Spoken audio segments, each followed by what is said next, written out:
जिनका CUET UG का exam हो चुका है उनके लिए हम आशा करते हैं कि उनका पेपर बहुत अच्छा से हुआ होगा। जिनका अभी नहीं हुआ है, होने वाला है, उनके लिए हम प्रार्थना करते हैं कि आप सभी का एग्ज़ाम बहुत अच्छे से और आप लोग ज़्यादा से ज़्यादा स्कोर कर सकें।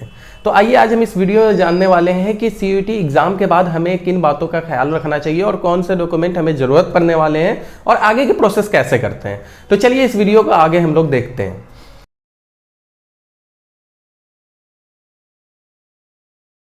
तो आप सभी का स्वागत है जीवा बायोलॉजी पे। मैं हूं वकार। आज हम इस वीडियो में बात करने वाले हैं CUET UG एग्जाम के बाद हमें क्या क्या प्रिपेयर करना है डॉक्यूमेंट में जैसे कि आप सभी के पास मार्कशीट होगा ही, जो कि मार्कशीट आपको जरूरत पड़ने वाला है। दूसरी बात, आपके पास जो भी एडिशनल डॉक्यूमेंट है जिसमें आपको कास्ट सर्टिफिकेट, अगर आप एलिजिबल है तो आपको कास्ट सर्टिफिकेट चाहिए होगा, तो इसका जो रिसेंट कास्ट सर्टिफिकेट है वो आप बनवा करके रख लीजिए। अगर आप OBC से बिलोंग करते हैं तो अपना नॉन क्रीमी सर्टिफिकेट बनवाइए। अगर जनरल से रिजर्व्ड कैटेगरी में EWS में आते हैं तो आप अपना EWS इकोनॉमिक वीकर सेक्शन वाला आप अपना सर्टिफिकेट अभी ही बना करके प्रिपेयर कर लीजिए।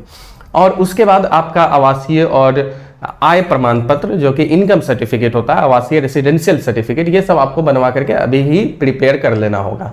उसके बाद जैसे स्कोर कार्ड रिलीज होता है, स्कोर कार्ड रिलीज होगा जिसमें आपको हर सब्जेक्ट वाइज आपको स्कोर दिया होगा कि आपने क्या स्कोर किया है।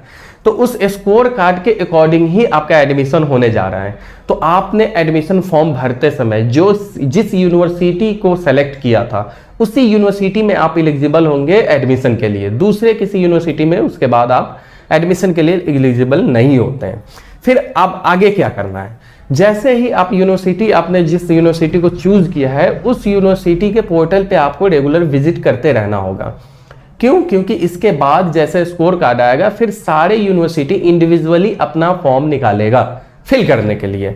उसके बाद आप जैसे फिल कीजिएगा फॉर्म, आप मान लीजिए 5 यूनिवर्सिटी कोई भी आप अपने टॉप सेलेक्ट कर रखे हैं, उस आप यूनिवर्सिटी में आप फॉर्म फिल करेंगे। फिर उनके पास जितने फॉर्म आएंगे CUET UG कैंडिडेट के थ्रू, वो सारे वो फिर से कट ऑफ निकालेंगे। उसके बेसिस पे, आपके CUET स्कोर के बेसिस पे फिर से वो आपको कट ऑफ निकालेंगे, सिलेक्शन करके शॉर्ट लिस्ट कैंडिडेट को करेंगे कि किनका एडमिशन फर्स्ट काउंसलिंग में, फिर अगर सीट खाली होता है तो सेकेंड काउंसिल, फिर थर्ड काउंसिल में होगा।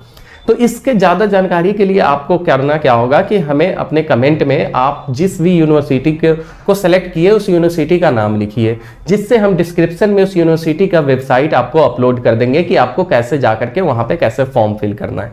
कुछ यूनिवर्सिटी को हम खुद ही डाल देंगे, जैसे DU हो गए और भी बड़े बड़े यूनिवर्सिटी इस तरह के जितने भी है, BBAU हो गए, इन सारी यूनिवर्सिटी का हम खुद ही से डाल देंगे। लेकिन इनके बाद भी अगर आप किसी को सेलेक्ट किए तो आप हमें वीडियो के कमेंट में आप बता सकते हैं, हम उसे डिस्क्रिप्शन में अपलोड कर देंगे एज सुन एज पॉसिबल।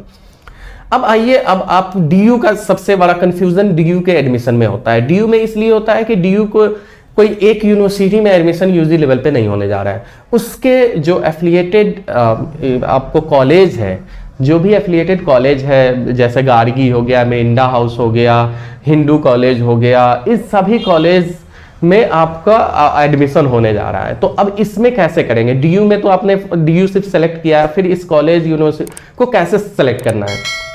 तो DU के एडमिशन के लिए सबसे ज़्यादा जरूरी होता है कि आप कॉलेज को सीरियल वाइज अपना सेलेक्ट करें। DU में अब फॉर्म भरते समय, जब आपका स्कोर कार्ड आने के बाद जब फॉर्म आएगा तो फॉर्म भरते समय इस बात का बहुत खास ख्याल रखना होगा कि आप यूनिवर्सिटी को किस सीक्वेंस वाइज सेलेक्ट किए हैं। सॉरी, यूनिवर्सिटी नहीं, कॉलेज को किस सीक्वेंस वाइज सेलेक्ट किए हैं DU के अंदर। तो आप जिस कॉलेज में जिस सीक्वेंस में आप सेलेक्ट किए होंगे उसी के आधार पे आपका एडमिशन मिलेगा। और सब्जेक्ट के साथ, मान लीजिए एक एग्जांपल के तौर पे आप DU के हिंदू कॉलेज में BA ऑनर्स के लिए कोई सब्जेक्ट का कोर्स सेलेक्ट किया है, लेकिन DU हिंदू कॉलेज आपने 3rd पोजीशन पे रखा है, 2nd पोजीशन में कोई और 2 कॉलेज आपने सेलेक्ट कर लिया है। आपको जानकारी इस बात की नहीं थी कि आपको सीक्वेंस वाइज रखना है। तो अब आप चाह के भी हिंदू कॉलेज के कट ऑफ में भले ही आप आ जाएं, बट आपका एडमिशन नहीं होगा। आपको पहले जो नीचे वाले जो हिंदू कॉलेज से कम रैंकिंग वाले हैं उसको आपने अगर ऊपर रखा है तो आपको अगर उसमें सेलेक्ट हो जाता है तो आपको उसमें लेना पड़ेगा। अगर आप नहीं लेंगे तो आपका एडमिशन कैंसिल हो जाएगा।